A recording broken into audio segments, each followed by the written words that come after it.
so speaking of absolute insanity, I wanted to talk a little bit today about the ACDC law. It's basically like the Active Something Deception Certainty Act at any rate.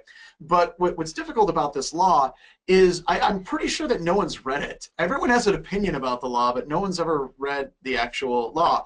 And everybody likes to say outright, it's an incredibly bad idea, we shouldn't be doing this, hacking back is bad. And I think that this is kind of proof of how deeply ISC squared and CISSP has kind of entered into the consciousness of computer security professionals, because immediately they have a knee-jerk reaction to anything with any type of hacking back at all. And also, hacking back has been boiled down into this really kind of harsh black and white thing. You're either hacking back or you're not hacking back. Hacking back good, not hacking back bad, whatever. So everyone's fighting all of the different things. Do I have a link to the law? I do not, but I do have this fantastic picture of Justin Bieber without a shirt, Bob. So hopefully, by the way, Bob has the best emails in the entire industry. It's like Shakespeare on acid. He's great. So, and just kind of for the record, I am an absolutely firm believer in active defense. We've written a book on the topic. We have a class on the topic that's coming to Las Vegas this first week in August. So please get that on your calendars. But I've done a lot with active defense and cyber deception, and also hacking back as well. And I think it's something that's fantastic. I think that cyber deception and active defense is an absolute must for any mature security architecture. And I say that because there are so many things that you need to get in place before you jump straight into cyber deception and hacking back. You should have your basic antivirus, firewall, segmentation on the inside of your network. Try to do your good security hygiene patches, all of that crap, before you actually jump into cyber deception, active defense, and hacking back. But when that's all in place, it's almost impossible to completely secure an environment against some of the modern adversaries without some level of deception in your organization today as well. So yeah, I'm not such a big believer though in strike back, in the actual full hacking back, because that usually involves finding an IP address, finding a bad guy somewhere out online, and then trying to attack that bad guy directly.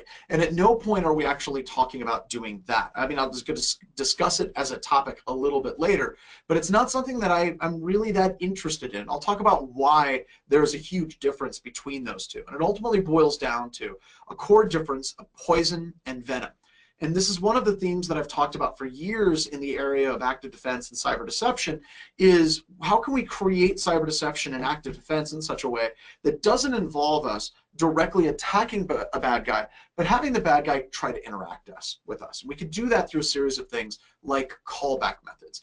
Now, this particular webcast is going to be specific to the ACDC law.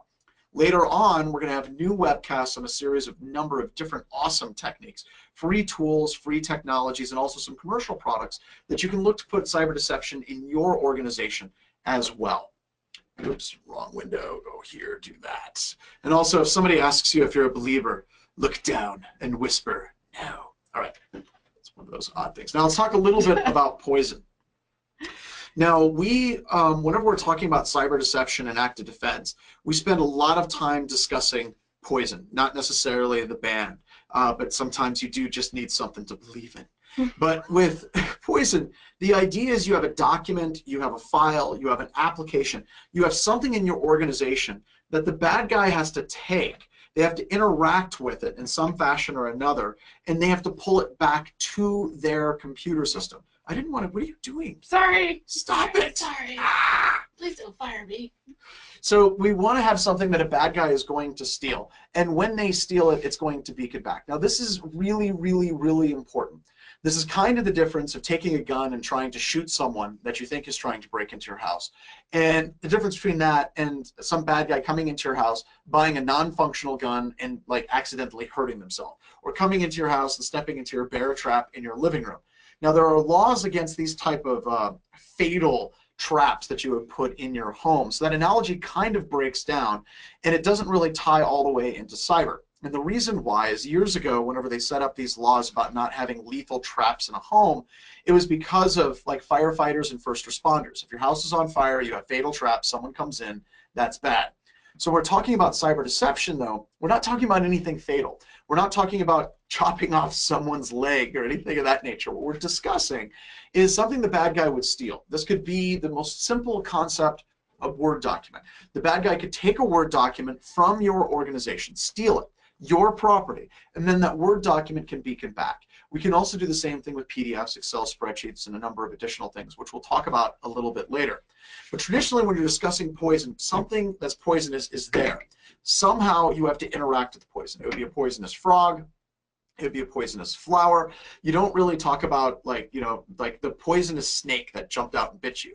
Because when we're talking about things that are actively struck out, then we're actually dealing with venom. Now with venom, that is something that has to be interacted with, not that like actively, like they have to strike you, like a platypus. Their claws are venomous, and you have venom in the fangs, and these fierce fangs of you know, bunny rabbits and snakes as well.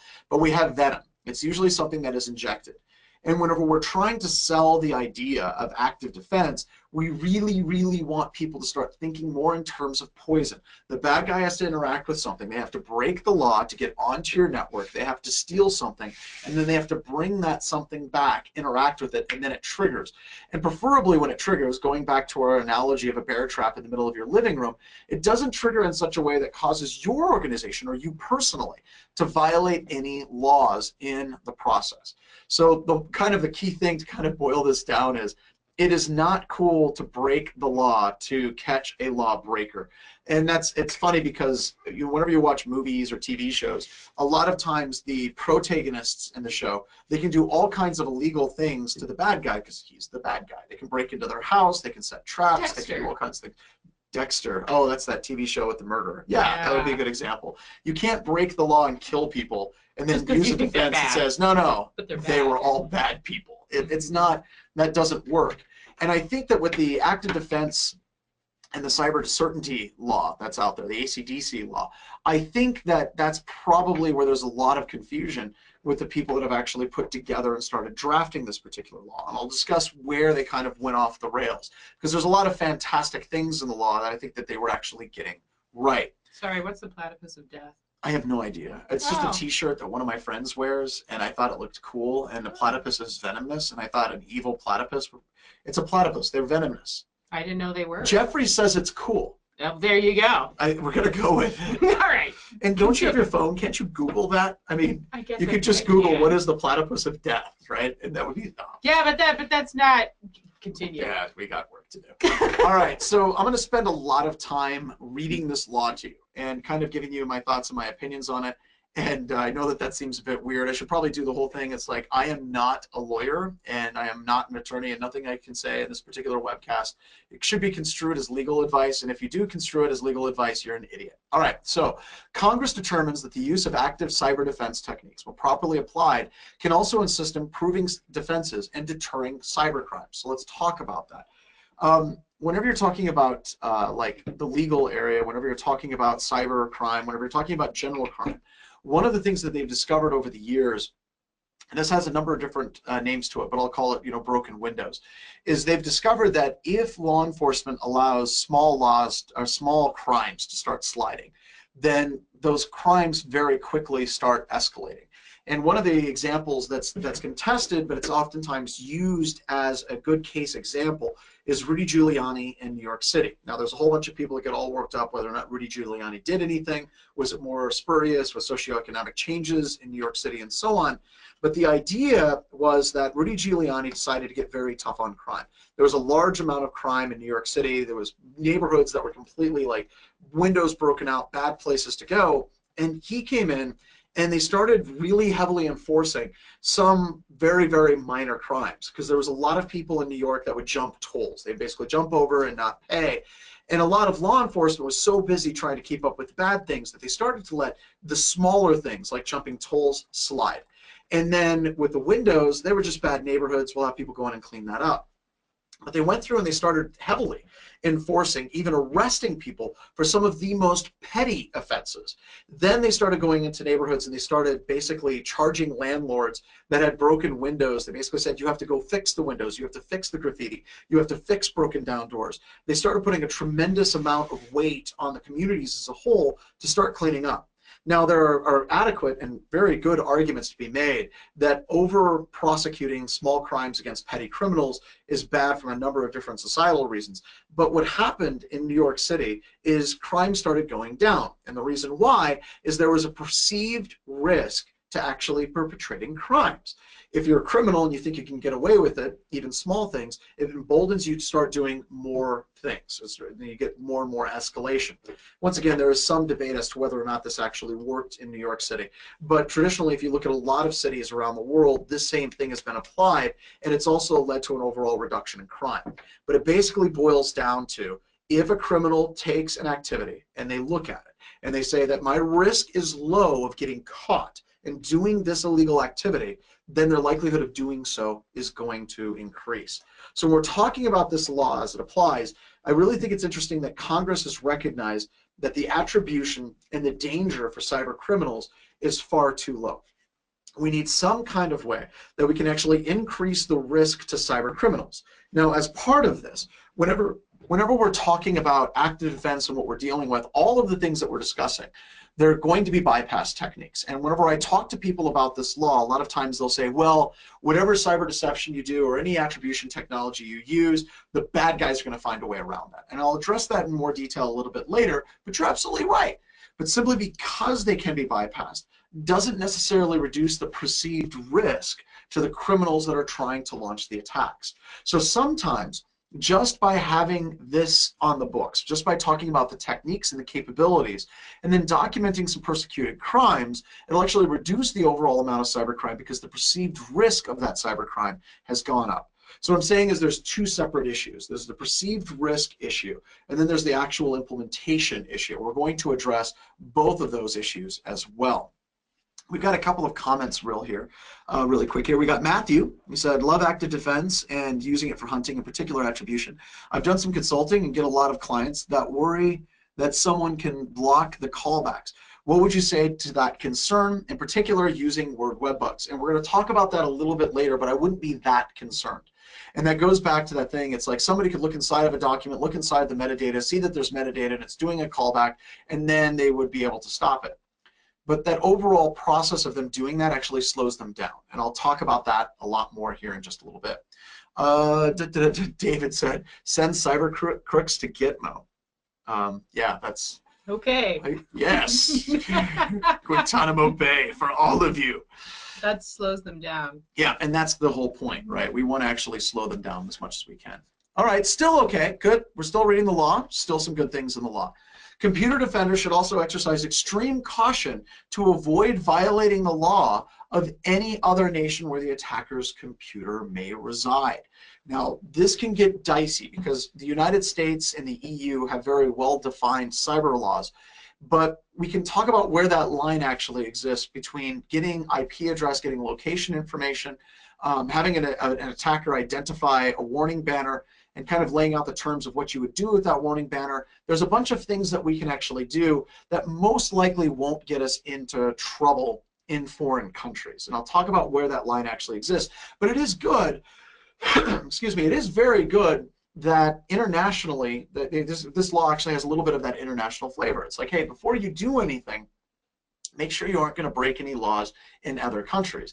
Because if you have to choose which country you're going to go to prison in, that would either be like Norway or, I don't know, Norway would be a good country. Japan would be a great country. But that shouldn't be a decision and a conversation that you have over Thanksgiving. We also have Jeff brought up another point. He said it would also impact how they move forward, or if they do it at all as well. And then Matthew brought up, said, ironically, marketers use web bugs to track you when you open their emails. And Sierra said, damn marketers. Actually, we're very good about that. All of our emails are text-based, aren't they? Well, and even when they're not text-based, I turn off all the tracking on them. So I have no idea if you open them. I just hope you do. Yeah. All right, because we honestly aren't going to try to do that type of tracking for what we do here. But the whole point is there's ways that we can do attribution. And yes, I'm going to read you almost the entire law. Can you move that off to the Oh, Right, of course we open them. All right, exception for the use of attributional technology. Once again, I'm very happy that this law has a direct breakout of what is an attributional technology and how that can actually be applied. And I think that starting to think in terms of attributional technology is key. There are very few vendors out there. I know Canary has done this. I think Marcus Carey did a little bit with attributional technology. There's some attributional technology in ADHD, which we'll talk about a little bit later. But let's start up a whole new conversation about attributional technology, because a lot of the existing cyber defense technologies, from firewalls, AV, a lot of that traditional stuff that we rip on all the time, is less than 1% effective. So if anybody tries to attack attributional technology and they say, well, that's not going to work, okay, fine. Let's say it doesn't work 100% of the time. Is it going to be 99% effective, as a lot of endpoint security products, firewalls, and SIMs are, whenever you're looking at the Verizon data breach report data, whenever you're looking at the Mandiant reports that come out? A target attacker is bypassing a large number of our traditional defenses. So even if it doesn't work 100% of the time, I mean, gosh, let's say it's 50%. Well, that's fantastic. That's much better than anything that we're currently dealing with traditional security technologies as well.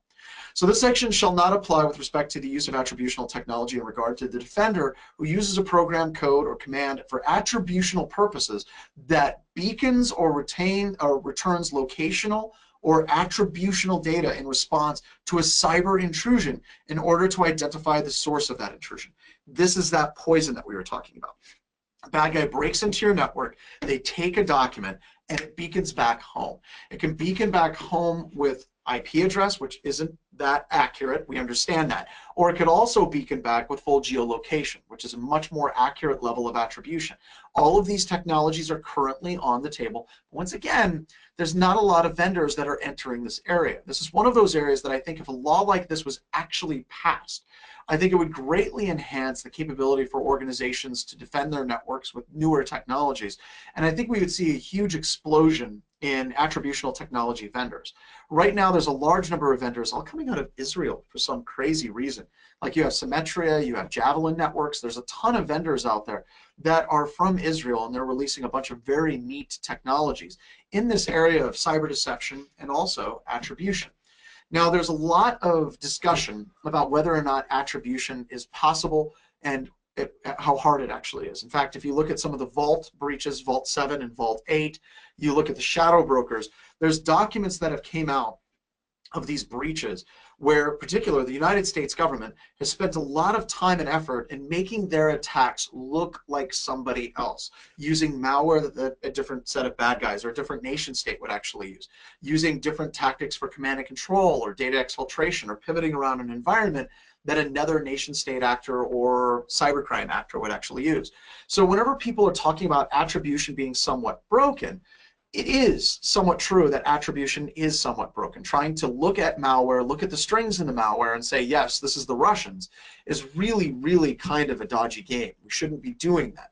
But that's not the only type of attribution when we're talking about cyber threat intelligence attribution.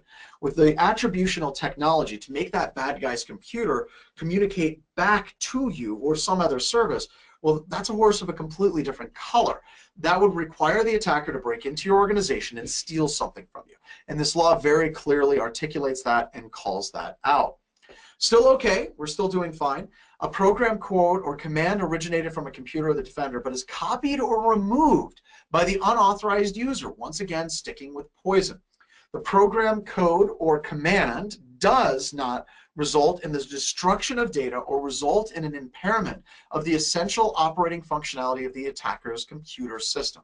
I love this because we're drawing that line. We're clearly saying finding out where the bad guy is, finding the IP address for the bad guy is fine, but we are not going to destroy that computer, we are not going to impair that computer system, and we're not going to intentionally create a backdoor enabling intrusive access to the attacker's computer system. So like a word web bug, fine, let's do that. But actually inserting like DDE exploits or macro or something like that inside of a Word document, well, that would be where we're actually starting to cross the line. We're trying to get access, unauthorized access, to a bad guy's computer. This law in Section B basically says, hey, we can't do that. Now, there are some things where this kind of goes off the rails, so let me get to that here in just a second. So why is this okay or even good? Well, basic IP address information, that's awesome. Your IP address and your location is constantly being tracked. In fact, there was a article that came out today talking about websites that are tracking what you're doing on the website, where your mouse clicks. Yeah, with keystroke logging, they're doing that. In fact, that's built into HTML5. That's actually built into the standard. And a lot of vendors, marketers, actually, it's all marketers, really. It's all really marketers. I'm sorry. Yeah.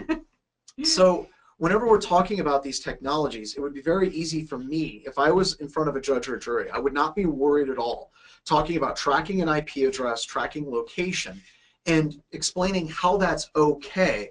And the intrusive access that Alex is asking about here, we'll talk about that here in the next couple of slides, where the differentiation actually is between those two.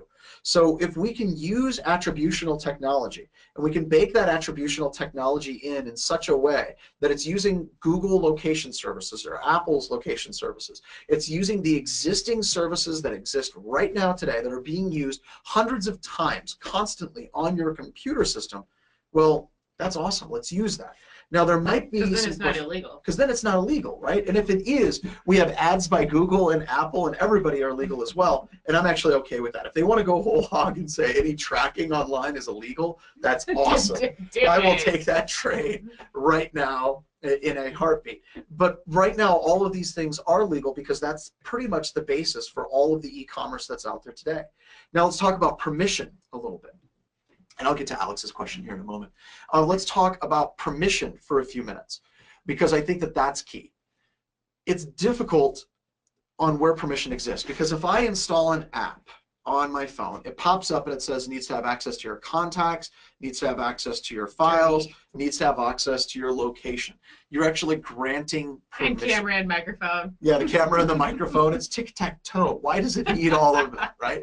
So we can have that in an app and you've granted permission. But let's talk about websites. A lot of times when you go to Amazon, as soon as you go to Amazon with the cookie and the tracker that's putting in, it's sticky. And there may be some place that says on the website, it says by using this website, you accept our terms and conditions. Well, if they're using that, can't we as defenders use that as well? Like have really, really small print at the bottom of our website and says, anytime anyone accesses our website, we're going to track where you're at, your IP address, and possibly your geolocation. We do have to have that.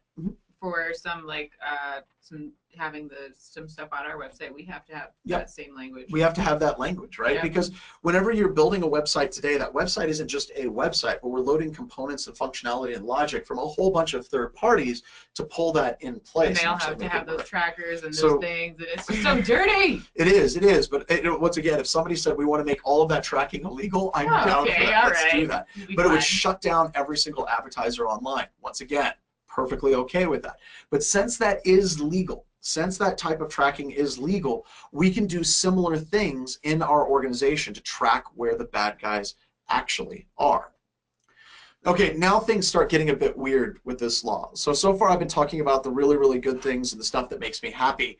And it says the term attributional data means any digital information such as log files, text strings, okay, timestamps, yeah, I can see that, malware samples. I don't know where malware samples. That's where this just like went off. Identifiers such as usernames, internet protocol addresses, metadata, and other digital artifacts gathered through forensics analysis. Now, with the malware samples, I think that what this law is actually discussing is not that you can drop malware on a bad guy's computer. We can't just say, here's malware. But I think by reverse engineering malware, I think that we might be able to get some attributional data from that malware. And that's where a lot of cyber threat intelligence comes into play. Excuse me, at least what they try to do is they try to look at malware, look at who wrote this malware, what was the coding technique, what was the language that was being used. Are they using tabs or spaces? Once again, fingerprinting who these bad guys actually are, that we can identify that malware sample. So when we're talking about this, and the reason why I bring this up is because I don't want people to get the wrong impression that what they're saying is you can create malware, the bad guy will run your malware. They're talking about the malware the bad guy uses. So what they're saying in this particular definition is the term attributional data means any digital information that you collect from your own systems, including the malware the bad guy puts on the systems, that we can use to identify who that bad guy is. This particular section pretty much sums up modern cyber threat intelligence feeds today, because cyber threat intelligence feeds are based on IP addresses, logs, different strings, or different sections within malware process mutexes, timestamps, how often is it communicating outbound, IP addresses that's communicating outbound to as well. So anything that the bad guy uses when they access your computer system can be used to get attribution for the bad guy. So far, so good. Like, we brought this up because this is a little bit weird, and I've gotten into arguments with people because they say they think it means, well, you can put malware on the bad guys. No, we're talking about the bad guys' malware. So we're explaining. Poison and venom. Poison and venom. Okay, we're back on track. Establish attribution of criminal activity to share with law enforcement and other United States government agencies responsible for cybersecurity. That's good. That's great. We can share that information. We're all about information sharing. That's fantastic. And this actually gets into a slight problem a little bit later at the end of this webcast, but kind of foreshadowing of that is, that's awesome. We're going to start having lots of companies start doing cyber attribution. Is the FBI, is the Secret Service, the U.S. Marshals, are all of these different law enforcement entities at the federal level, are they even prepared for dealing with the amount of data that'll be coming in? And I think that gets nope. I think that gets into somewhat of a problem with this law as well. All right, so let's talk about a previous attribution ruling. So if you've been on any number of webcasts with me, I brought this up many times. Or read the book. Or read the book, because it's in there as well. The awesome I talk about this second all the edition. time. The awesome second edition with color and fewer typos.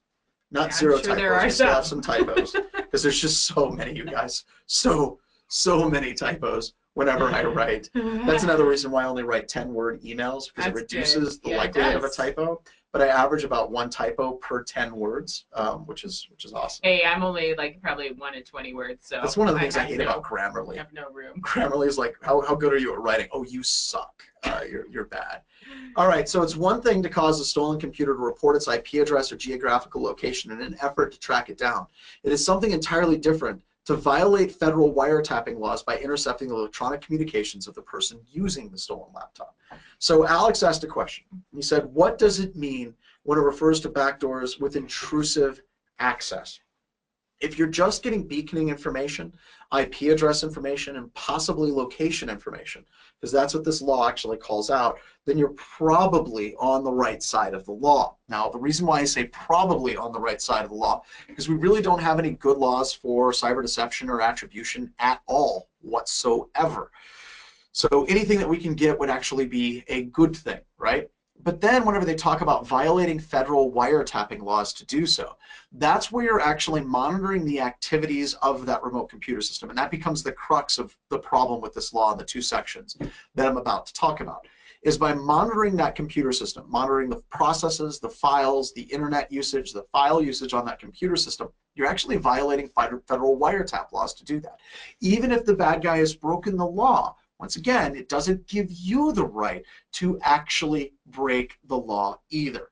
So we need to make sure that there's a very clear delineation, and I love this delineation, and I really wish that this law would have stopped with attributional information, IP address, and things that would grab geographical location, and not kind of go into the disaster that it is going to fall into here in just a couple of seconds. So we got Alex's question.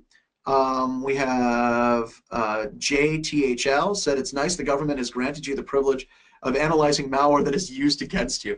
I like that because, look, the vast majority of this law, like when we're talking about attributions and beacons and all of those things, that's according to case history. We grant you the permission. No citizen, continue breathing. You know, I allow it. Yeah, I absolutely hate that as well. And then as Jeff brought up, he said that's not really a backdoor at that point. When you're talking about something that beacons back, it's basically just a snippet of code that calls back. Matthew brought up, said, do you think that making a law like this will only tie our hands? An attack from the Ukraine isn't held to the standard. But you still can't be the bad guy to fight the bad guy. I would say you can't be the bad guy to fight the bad guy. I think that that's a very good point. But he does bring up a good point. There are other countries where you can do this type of thing, probably with fewer restrictions, sure. Maybe even encouraged. But I think that this is a step, right? The conversation needs to be had. And one of the big problems that I've had with this law and the conversation is it's been nothing but a series of people saying that hacking back is bad, the law is a bad idea, let's break the whole thing down, it's stupid, stupid, stupid, stupid, stupid. Why? Why can't we take this law and have a conversation, take it apart to its different components, and actually have a good conversation about what we think works and what doesn't work, and have conversations with people in law enforcement, have a conversation with people that are writing these laws to have a rational discussion. I know that that sounds crazy before Thanksgiving's coming up, because we're all going to sit around and talk with our families about politics, and we're going to have wonderful rational discussions about Trump. And the Republicans and the Democrats and walls or no walls, tastes great, less filling, and so on. But I think that we need to start having these conversations. So let's go ahead and let's trash out that one. What do we got? A war is won by winning War battles. is won by winning battles. It's one step And at a time. small battles matter. They do. What? There's no cyber punisher? God, I hope not. I absolutely hope not. And then what is that, Marklo? He's just giving us links. No, I'm not. Oh, they're YouTube links. We'll open that up later. It's logical to John. So, all right. So let's go to the next slide real quick. All right. So what can we do? And there are just so many fun things that we can do with cyber deception and active defense and attribution. Let's start thinking these things through. Word web bugs. It's just a little snippet of code that does cascading style sheets or image source tags that as soon as the document opens, it beacons back. And you can track that. That's word web bugs, and it's in ADHD.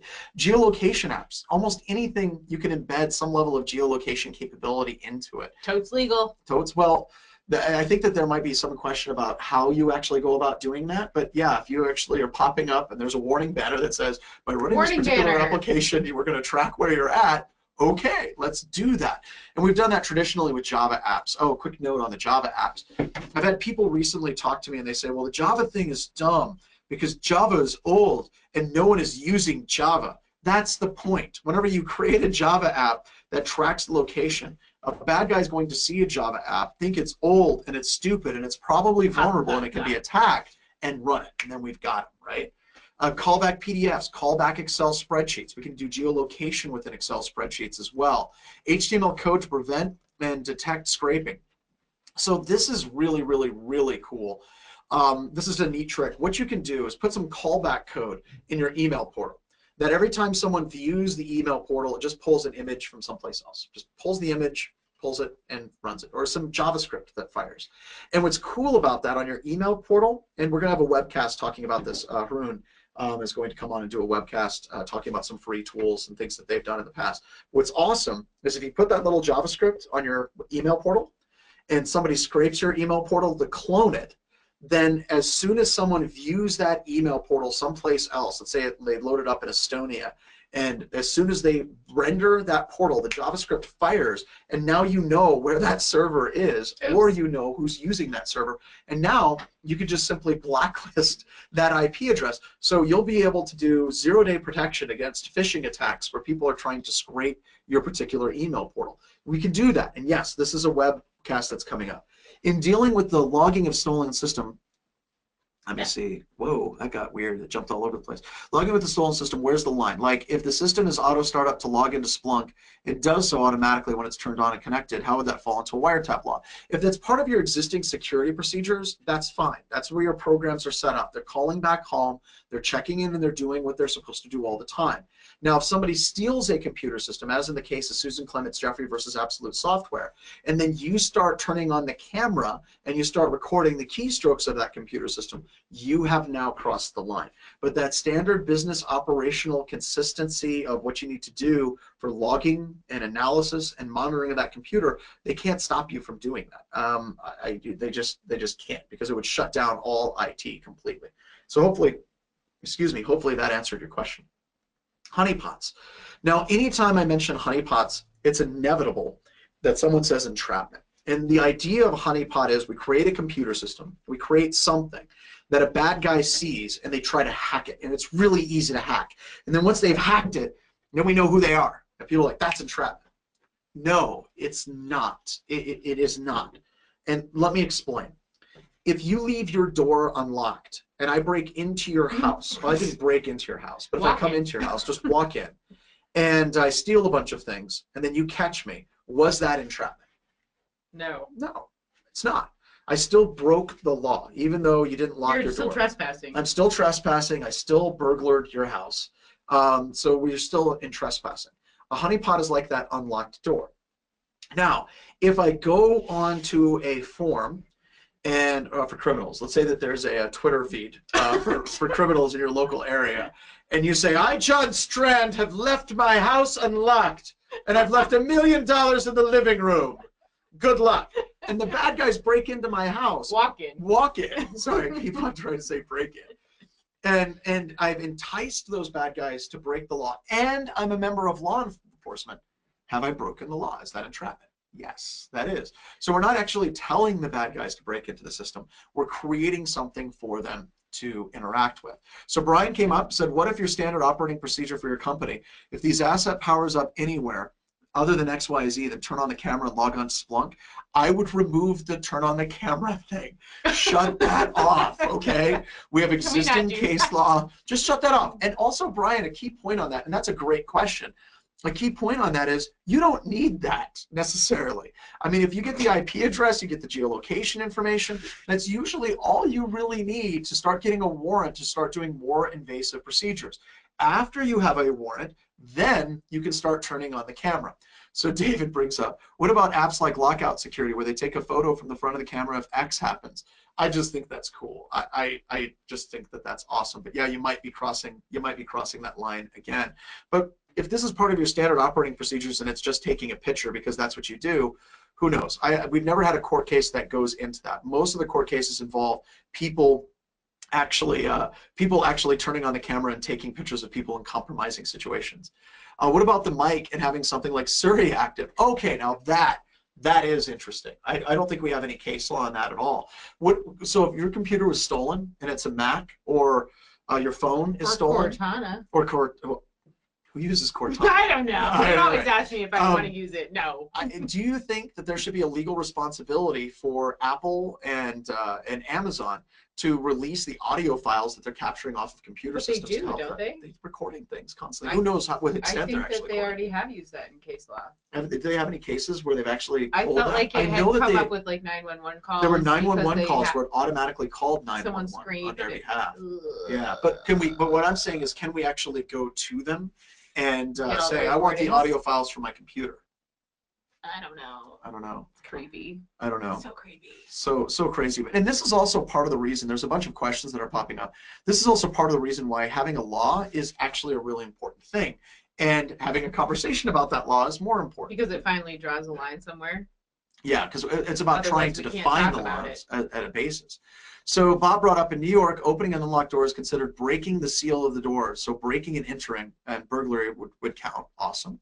Enabling the camera equals wiretapping is interesting. Yep, as far as I know, police can track stolen car with GPS without a warrant. But once again, oh, you have it right there. Brian said it absolutely right. There's no expectation of privacy. That GPS information, you don't have an expectation of privacy based on your IP address, because you have to give that away to just surf the internet. Isn't there a case going on now about the FBI subpoenaing the files from Alexa? Yeah, yes, there are, but we don't have a ruling on that case yet. So it's not done. Yeah. So we'll have to see. I think that you can get almost anything with a warrant. Why would you put an echo in your house? I still don't understand that. I don't understand that either. Of course, I have a fridge with an Android in it. Fridge. Yeah, I love my fridge. It's so awesome. He got a smart fridge. Now, David brought up something point. He said with Google, the audio recordings are there if you have your device signed into your Google account, and you can get that from myactivity.google.com. That's pretty cool. I'm fighting that with my wife right now. What, tracking her? Because that's got to, oh, the fridge. Oh, no, Echo. Yeah, you're fighting it. I don't even want to know where you fall on that, Jeff. So it's so good. It's context matters.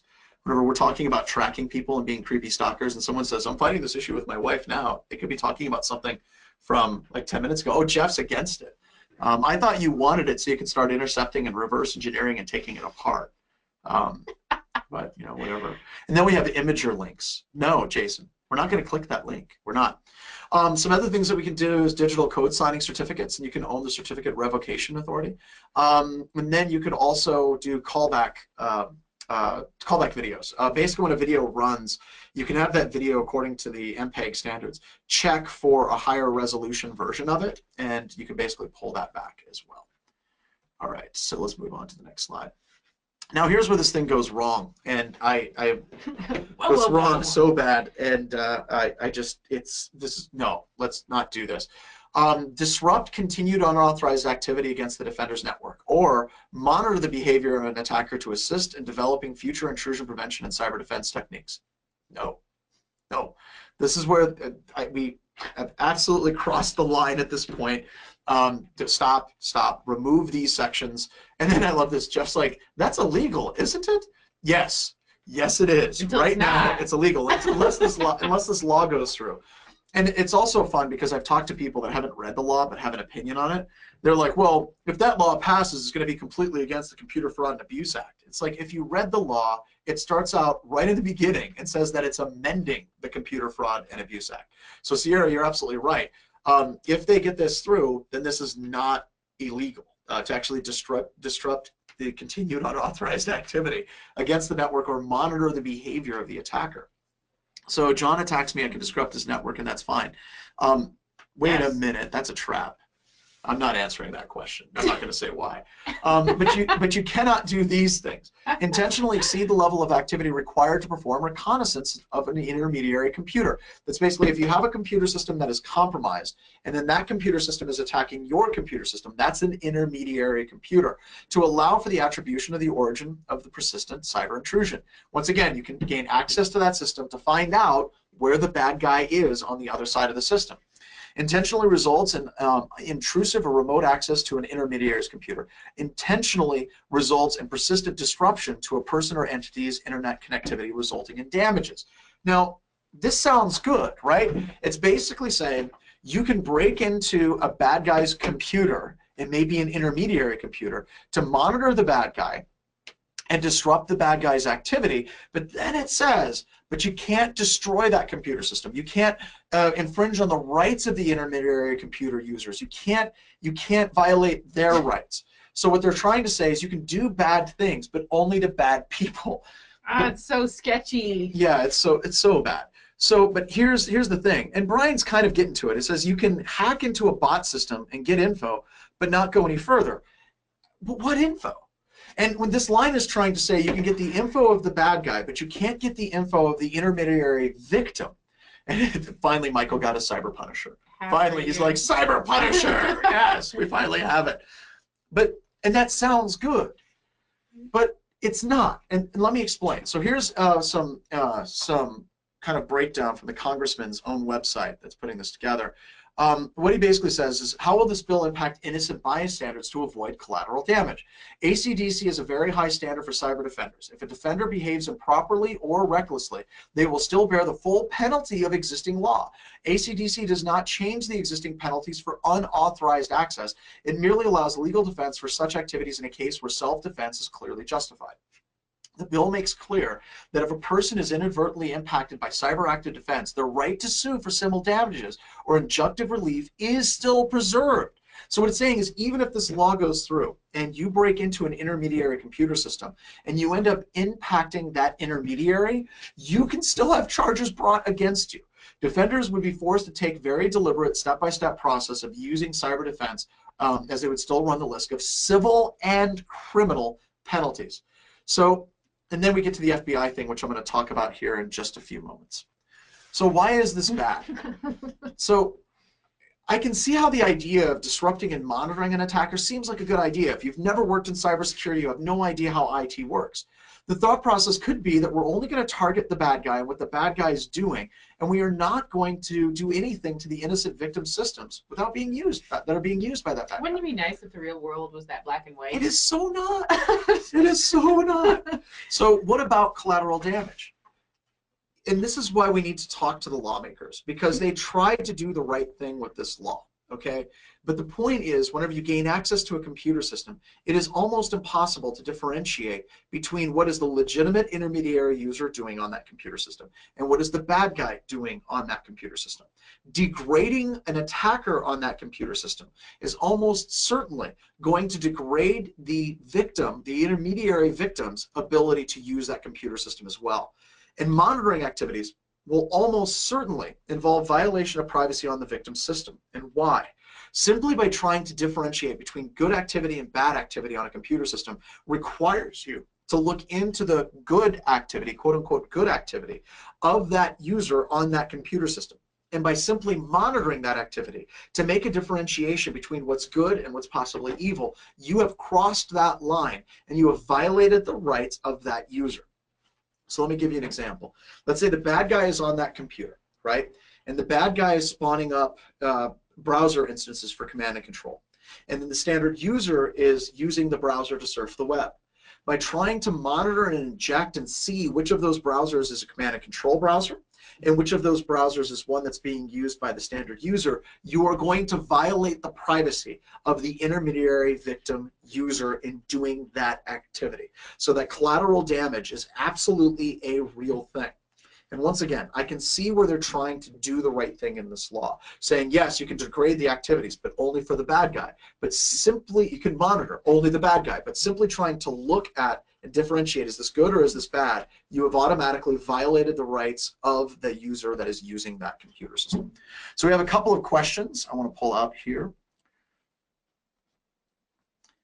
Just get the info that's evil, right? So you can break the phishing PHP script but leave the rest of the website alone, right? That's what they're saying. But the problem is that phishing PHP. Then if you look at the rest of the website, now you got to look at the rest of the website. You can be sued. So now you can be sued for that, right? How could anyone enforce how far this goes? And that gets into the final problem that I'm going to talk about with the FBI here in just the next slide. Especially if you're one of the hackers who's a criminal hiding all of his tracks. And that's a great point too, David. If you're a really good hacker, you're going to actually inject your malicious scripts and your activities into legitimate processes. So the differentiation is almost impossible. How does anyone know definitively who is an intermediary? You just don't. But that goes back to why some level of attribution, IP address and location, that's great. Let's do that. Man, starting to break down computer systems. Dirty deeds done dirt cheap, especially in the moment. It's not as easy as it sounds. Similar to firearm self-defense, it's just because it's legal, you can still get sued. Absolutely, you can always be sued. Look at the username. Mark solved the problem. Bad guy hacker. Yeah, bad guy hacker. Any of the processes that say bad guy hacker processes, you're good. If you're able to contact the bystander and get the permission, could you then monitor everything? Now, Casey, that is altruistic and that's awesome. And yes, get permission. Good luck with that. Most of the time, whenever you call people, though, they get very touchy whenever you say that their computer systems are compromised. So Jordan brought up, said, would you feel better if there was screening unauthorized private citizens to act as agents where these provisions are applied, the deputizations of trained and tested professionals? I would say that you're so close to getting a warrant that you're almost creating more work to get around getting a warrant. At that point, I believe it would just be easier just to get a warrant as well. And then Larry said you could have an impact as well as if there were multiple targets trying to access the intermediary user system. Yeah, then you have hackers watching hackers, and a defender trying to differentiate that. That's just like my wonderful Where's Waldo picture at this point. Now, what about the FBI? I have not talked to any of my friends that are in the FBI about this at all. There's nothing I'm saying that's officially from the FBI, but I have a lot of concerns. One of the provisions in this clause basically says a defender who uses cyber defense measure, they need to notify the FBI's National Cyber Investigations Joint Task Force and receive a response from the FBI acknowledging the notification. I think that's fine in the land of make-believe, and we all have sock puppets and there's unicorns and all kinds of fun things. But the reality is the FBI right now is trying very hard to keep up with their current workload. And this law concerns me because it would have to be pink unicorns, invisible pink unicorns. It would require, I think, a drastic escalation in the amount of people at the FBI in the Joint Task Force to handle this. I think as a lawmaker, you're like, well, just have the FBI do it. It sounds good, but I think the reality of actually trying to make that effective is going to be next to impossible. Because you're going to quickly overwhelm the FBI. And I'm not saying the FBI are a bunch of incompetent buffoons. What I'm saying, though, is that they're very, very busy. Jeff just brought up it takes weeks and months to get a response from our local FBI in some situations. So some people then say, well, let's say we back up and we just do attribution. Well, attribution is hard, and the bad guys will detect these things, and I'm okay with this. I think this is fine. I see no problem with this whatsoever. And the reason why I don't have any problem with this at all is because if an attacker comes into your environment, they pull off one document, and in that document, it'll actually beacon back home, and they catch it. Now, every single document they review, they're going to go through tremendous measures to make sure that that document doesn't fire. They're going to go through tremendous measures to make sure that there's no malware in any additional documents. The point being, if this does nothing other than slowing the bad guys down, that is good. That is what we are after. So please, don't get into the trap of saying we can't do attribution through documents, we can't do location, we can't do these things, because the bad guy will find it. And because it's possible for someone to open up every Word document in VI before opening it, then we shouldn't do it. Well, that's garbage, because if we took that same approach, then we would uninstall AV. We would shut down our firewalls. We would shut down our intrusion detection systems. We would shut down our data loss prevention, because every single one of those point defenses can, in fact, be and will be bypassed at some point. So when we're looking at this, okay, look at this as part of your overall security support structure. It's not going to replace everything in your security support structure. It's merely going to be an additional integral part of it as well. Cyber attribution dice. Here we go. I love the cyber attribution dice from Malware, Jake. Are you saying I have to take my attribution dice out of corporate process? Man, now I have to rewrite our policies. Yep, as well. Well, it's like a bad guy could still take stuff out of your car, but you still lock it. Yeah, you still lock it. I mean, he can still smash the window, but and we all have friends like that are like, why you bother locking your car? I could just come and break it with a rock. Sure. You're a jackass. You could. Yeah, so. But it will slow you down and bring more attention to yourself. So trying to wrap this whole thing up, we desperately need to get away from the conversation being just about hacking back. And as I said, there's a lot of fantastic things in this law. I think it tries to do the right things. I think that there's a little bit of misunderstanding on what doing those right things, in air quotes, actually does entail. But I think overall its heart's in the right place. It's using the right terminology. It's trying to get us to the point where we can start progressing information security in a way that we haven't seen in a long time. But as soon as we start talking about getting access to a bad guy's computer system, monitoring and degrading that computer system, I believe pretty fundamentally that we have crossed the line.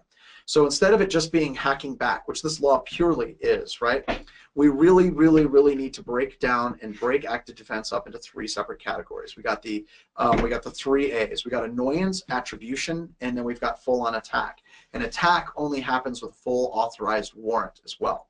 So that is the webcast. I want to open it up to any questions that you guys had. I know that there was a couple of people.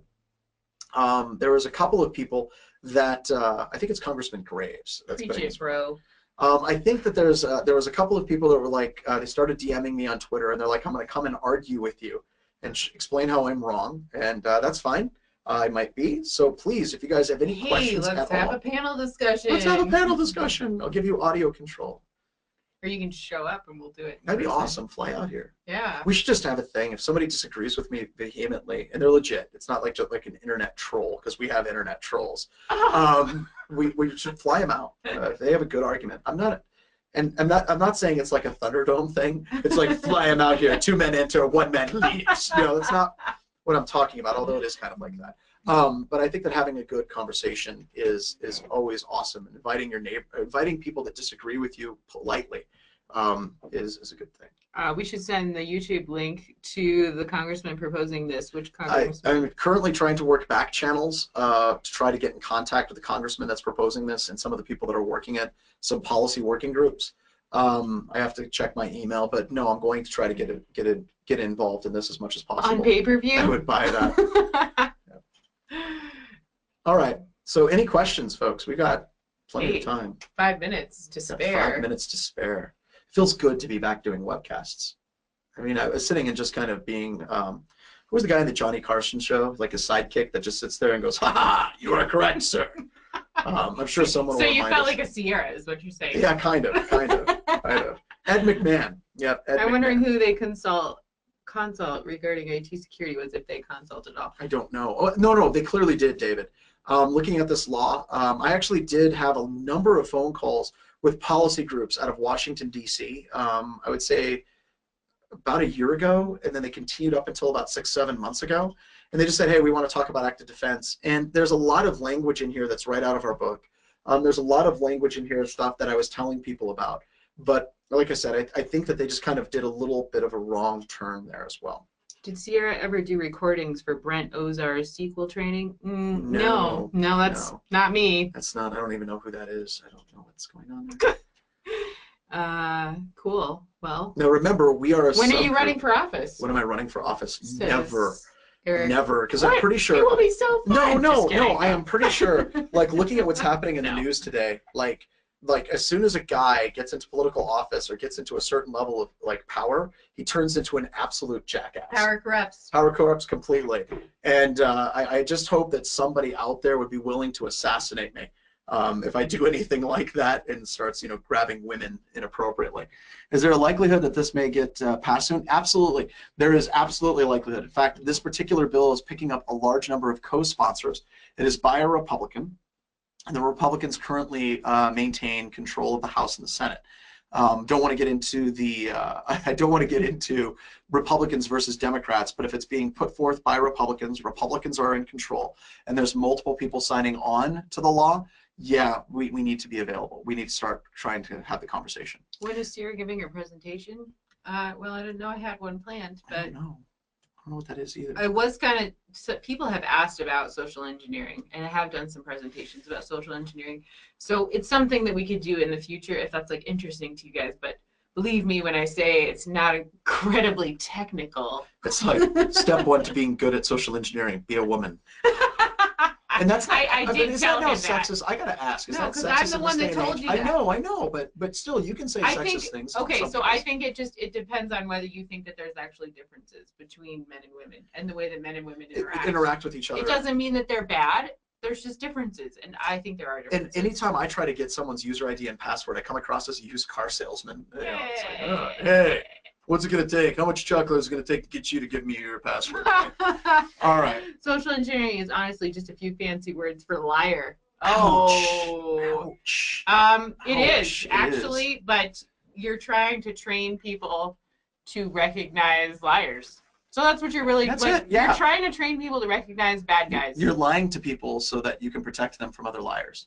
You're breaking into places to protect them from being broken in. Because now I know the profound damage that a lie can actually cause, and I'm going to amend my ways. Ha! I'm a liar. Anyway, all that right, to Henry say, Rollins. I think we're done. CJ's telling us that we're crossing the line. He's like, danger, danger, danger. All right, let's get out of here. Thank you so much, everybody, for attending. This has been recorded, and yes, this will be posted online.